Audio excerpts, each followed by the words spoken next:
When Nick was 13, he came down on a school morning, and there was something very visibly different in Nick. His demeanor was much more serious. Felt like he had a very heavy heart. And he shared with me an intense dream he had had the night before. And in this dream, he said he was dressed in all gray, like a soldier. It was in some type of encampment, and he was sent on some secret mission. And he shared the feelings that were so intense, the feelings of fear of being caught, because he knew he'd be killed. He remembered the scent of horse sweat and campfire. And he knew he was going to a town called Baltimore, Indiana. As he's describing it, I was actually watching this film in my head of my son in fear of his life. Those feelings were very real, and they were still real as he was describing the dream to me. So it triggered something, and I knew it was more than a dream at that point. It was almost as if he had lived it, if he had actually experienced that. And I thought maybe I should look and see if there actually is a Baltimore, Indiana. So I typed in Baltimore, Indiana, and there it is. Oh my, was I shocked. There actually was a Baltimore, Indiana during the Civil War. I had goosebumps. I could never imagine that one dream could have changed Nick's life forever. So after this dream, it triggered something in Nick. The floodgates started opening, and Nick started sharing more and more details about this life as a Civil War soldier that were disturbing and fascinating at the same time. And he came up with a lot of facts. He knew that he was in the 15th Tennessee Infantry. He also came up with the name Jonathan Walters. He really felt that he had lived this life as a Civil War soldier. One of the details that Nick shared with me is that he had seen his actual death scene. He remembered looking back and checking on a fellow soldier and then being shot. And he knew they'd been shot in the neck, right under the jaw. And oddly enough, Nick had a birthmark right under his jaw that was a very unusual birthmark. It was very scattered, as if it had been a bullet wound. Nick said, "Mom, I know I had died." And he shared that when he was shot, he looked up at the sky as he was falling backwards, and he said his last thought was, "I'll never see home."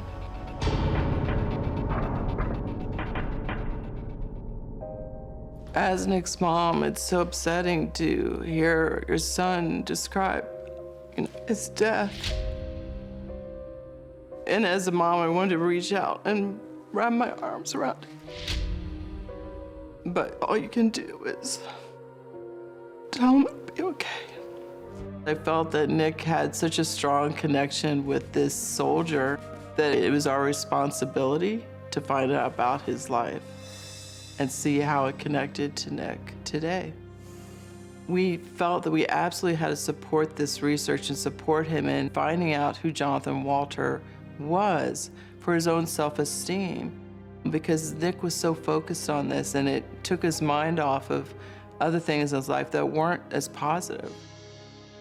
Nick felt that he had died in an area called Spring Hill. There actually had been a battle in Spring Hill, Tennessee. Spring Hill, Tennessee, if you look in history books, it's never mentioned. But yet Nick knew there had been a battle in Spring Hill, Tennessee. The research for us was really challenging because many of the records in the South for such a small battle were lost. Nick felt that he wasn't a private. He felt like he had some authority, but he wasn't high up. He felt maybe possibly a sergeant. To research that online is really difficult to do. And so I knew at that point, if we wanted to further our research and take this to the next level, we'd actually have to visit some libraries in Tennessee where they held the rosters. One summer when Nick was 13, we decided to take a tour of Jackson, Tennessee, because they had a library there that held the roster of the 15th Tennessee Infantry. Nick and I were in the library for several hours looking through the rosters. Unfortunately, we did not see any Jonathan Walter. We were really devastated. It was like a blow to the gut. And we're about ready to give up and go back to our hotel room. And then Nick just popped out of his mouth, "Look up Harper." I think his last name is Harper. And I knew then that Nick had tuned in or tapped into something. And on the very next page was J.W. Harper, Sergeant, the only J.W. Harper listed in the 15th Tennessee Infantry. And oh my gosh, this is real, this is real. I wasn't involved as much as Deb was, but usually in the evenings they'd tell me their stories or adventures. Honestly, I didn't know what to think about what they had found out that day. It was right there in Jackson, Tennessee, that I knew my son Nick, a 13-year-old boy, had lived a life of Jonathan Walter Harper, the Civil War soldier.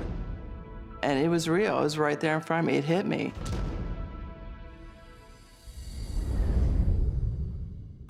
The following summer, we decided to visit Spring Hill, Tennessee, in particular, since Nick felt that he had passed away in that battle. I felt we needed to go as a family to help support Nick, but also for more validation for Nick and also for my husband. And Nick said, "Pull over, Dad." We stopped at the actual battlefield, which is fairly small. And Nick got out of the car and just shot out like a cannon and ran through this battlefield. He takes off, he just runs. And I didn't know where he was going. And I kept calling for him. He just took off. "I'll be fine, I'll be right back." And he was gone. Didn't know where he was. And we were concerned. We didn't want our son running through this town we had not familiar with. I was having a small panic attack because, we're in another state and he's gone. We're just waiting and waiting. All of a sudden, he comes out from a completely different side of the cornfield. I said, "Where were you?" And he's like, "It looked like I'd been here before and I had to go check it out." Nick was in another place. That's the only way I can describe it. He was in a zone. His eyes were glassy, he was spacey. I kept asking him, "Are you okay? Did you find anything?" He was very quiet, very quiet. And he just said, "This is it, Mom. This is the place." It was very strange for me to see Nick so quiet and serious because he had been so animated and happy and excited in the car. I knew something had happened to Nick on that battlefield. So after we left the Battle of Spring Hill, we were on our way and we saw a little white chapel. And Nick said, "Pull over, Dad. I need to get out." Behind the church, there's a small cemetery. And I gave Nick his space. But certain gravestones, he would just get very melancholy, almost like he was sad. And it was a little bit strange. He said, "Hey, I don't feel really good. My legs feel kind of weak." Nick turned and looked at me and said, "Mom, I know people here." And he said, "My legs feel like jelly. I don't think I can walk." So we helped him back to the car. We had to actually physically help Nick. He was shaking, his face was white. I didn't know what was going on with him, but something definitely had happened there in that cemetery. It was unnerving to me to see Nick so visibly and physically shaken. I mean, he was literally shaking. Him being in the cemetery and then he didn't feel very well. That whole trip was sort of when things started to link together for me. And so I was like, okay, I can't discount it. There's definitely something going on. This trip was extremely beneficial to Nick because it cemented the visions he had of his death and the location, and seeing tombstones and telling me that he knew people there validated that Nick had a life in Tennessee. It was real. I mean, he experienced it again on this trip.